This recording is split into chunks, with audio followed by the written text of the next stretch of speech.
when you're looking at all this crazy shit with Doge and the uncovering of USAID and this dismantling of this bizarre left-wing ecosystem that's pretty much manufactured, like, I guarantee it's organized by the same people that are going to lose a shitload of money based on all these discoveries at Doge. There's no way they're not. If you look at what Doge is uncovering, what they're uncovering with this USAID stuff, a lot of that stuff was organizing through NGOs protests. They organized the attempt at getting Trump impeached. I thought you were going to say killed. They organized the impeachment. That's come out. They also USAID spent $50 million on the lab that invented coronavirus. Right. Yeah, there's a lot of money involved in this not working. And when you have a lot of money involved, you're going to have organized protest. When you see protests, we all want to think protests like the 1960s. Yeah, fight the war, man. It's like organic, like peace, love, and hippie shit. But that's not what this is. What this is organized, funded protests where someone is spending a lot of money and they're mobilizing other NGOs. They're using their access to these mailing lists and all these different things. They're putting these things together. Yeah, but do you think that the average liberal person, do you think that they're going to wake up and come around? Or do you think that they're going to be in like agony for 4 years and be... What if it works? Like, what if the world gets safer, the country gets safer, the economy improves, and they don't attack civil rights, women's rights, gay rights, all these things that everybody's worried about. And then at the end of it, you realize, like, hey, maybe I was wrong. I mean, that's my question, though. Are they capable of that kind of self-reflection? Well, we're saying they as if it's like one different, like one kind of person. No, I mean... There's so many different people in they. Agreed. I mean, when I say they, I mean people who have bought into the idea that this person is going to make everything worse and we're going to slip into a fascist technocracy. Some of them. Some of them are going to slip right into it. Some of them are going to wake up and come around. You know, it's a test. It's a test of character. It's a test of objectivity. It's a test of introspection. There's a lot of things that are going to happen where people are going to have to wonder, like, what was I rooting for? When I was rooting for this progressive liberal government, what was I actually rooting for? Was I rooting for warmongers who were making insane amounts of profit by funding overseas wars? Yeah. What was I rooting for? Was I rooting for a basic theft of our tax dollars that's gone to all these like completely useless endeavors that were only set up as ways to pilfer money? Or the fall of America? Yeah. You know, this is a weird thing to like hate your own country so much that you want it to fall, or the dismantling of the kind of West as we know it. Yeah. You know, I think there is a feeling that Elon might have saved the West. Yeah. I feel like at least he's trying to. I think he did, but just by buying X. But isn't it funny that he got forced into it? I think there's like something kind of ironic. Funny because he was trying to get it at a lower price because he knew that they were bullshitting about the amount of bots. Well, and then they came out yesterday and now it's profitable. Yeah. There was like a whole article about how he turned it around. Of course it's going to be profitable. He's smarter than you. He is smarter. He also knows that we are all... tapped in. Oh, yeah. I can't stop it. Don't you think we're all in echo chambers though, like you said? How do you stay outside of yours? Drugs.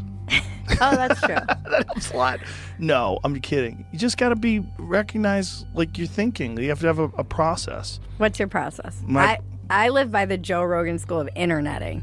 How's that? I take all your advice. I don't read the comments and I post and ghost. That's good. I don't like get in there and... That's good.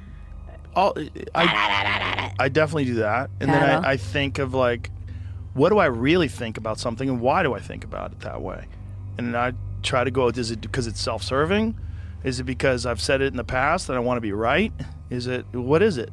You know, like what makes me believe what I believe? Yeah. And then you have to do a deep dive and all the goddamn arguments back and forth to figure out who's right.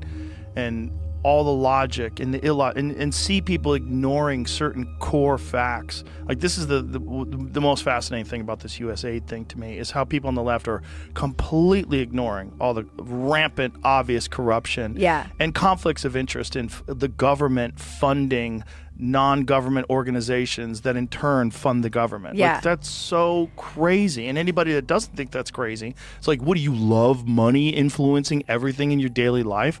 Don't you think that maybe we have a problem in that we have a huge deficit? And if part of our huge deficit, we're spending fucking billions of dollars every year on horse shit? Yeah. I mean, that is my issue with people being like, see, it is the like political thing isn't right, which is true. It's important to be accurate, but it's also like, yeah, but there's this money shouldn't be spent this way. No. So just because this thing is maybe not true, you're pointing to this one thing that could be people are misrepresenting, but there's a much bigger problem you seem to want to just sweep under the rug and say, oh, like you guys are just crazy for noticing all these connections. But didn't they make them stop or something? Did they freeze their ability to? Frozen. Yeah. These kids are nuts. That guy who like found the scroll, how to read the scroll from Pompeii. Scrolls from Pompeii. Yeah, using AI. Yeah. Yeah, no, they're wizards. That's the kind of people that you want digging into this stuff. Yeah. And that's why Elon got them. I mean, he knows what the fuck he's doing. It's all very strange because it's you're dealing with so many things that are happening at the same time. You have this technology that was never available before that is allowing people to freely express themselves online, right? And then you have this maniac billionaire who buys the biggest one and makes it the Wild West again. And then you have government being exposed for what it is. So you have all these fucking NGOs, this web of, we talked about it yesterday, this web of 55,000 different NGOs that were supporting all these liberal causes that were all completely intertwined. And they had to use software to find that and to figure it out. Yeah. So they're finding out that this is like this complicated propaganda network that existed. Look, that's not good. No. That's not good for anybody, left or right, because it's money. It's just money being used in a way. Not only that, here's the thing. Like people like saying like the $10 billion, it's only $10 billion. So like that kind of shit. What about the fucking people in Maui?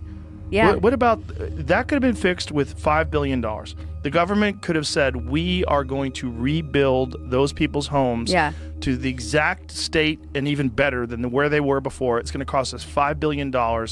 All the money that we're sending over to Ukraine, all the money that we send to Israel, all the money we send to all these different organizations that work with USAID in the tune of billions and billions and billions of dollars. They could have done that. And instead of doing that, they're telling us that what we have to do is continue to fund all these programs in all these other countries that just so conveniently have a whole staff of people that's making a great wage, and their political capital is bet on all this stuff, and it all is involved with intertwined with these NGOs and all this money that they're getting. And this is the thing. We have to go and help these people. We're going to starve. They're going to do this. They're going to do that. What about America? Yeah, and then you what have about like our tax dollars going into a safety net to help people from one of the worst wildfires in history? Or North Carolina. Or North Carolina. Yeah. Exactly the same thing. Yeah. Apparently, none of those people have gotten any money in North Carolina. No, and they're like sleeping in frickin' tents in the freezing cold. Exactly. All that could have been addressed too, the same way we address problems in other countries. So if you have this amazing slush fund that USAID is, and it's not being applied at all to the problems of America, why would you think people would support it? Yeah. Why would we support it with our tax dollars when we know that the country's massively in debt? Well, and it's like I appreciate that there are so many problems. I think I do feel like for the first time ever, there is an actual transfer of power. Like every single election through my lifetime, there's been all the normal fighting between the two parties, and then the election happens and one party wins, and then nothing changes. Yeah. And you just keep sliding and sliding and sliding and sliding, and everybody says they're going to do something and no one does anything. And then you have fucking Elon come in like a wrecking ball, and a very motivated and Trump who seems organized this time, and they actually feel like they're making changes that, by the way, American people want. Yeah, like the border. They fixed the border overnight. I know. Overnight. The looking into there, my friend Max Meyer was saying, he's a very smart guy. He was saying no one with any numerical ability has ever looked into Medicare and Medicaid fraud ever.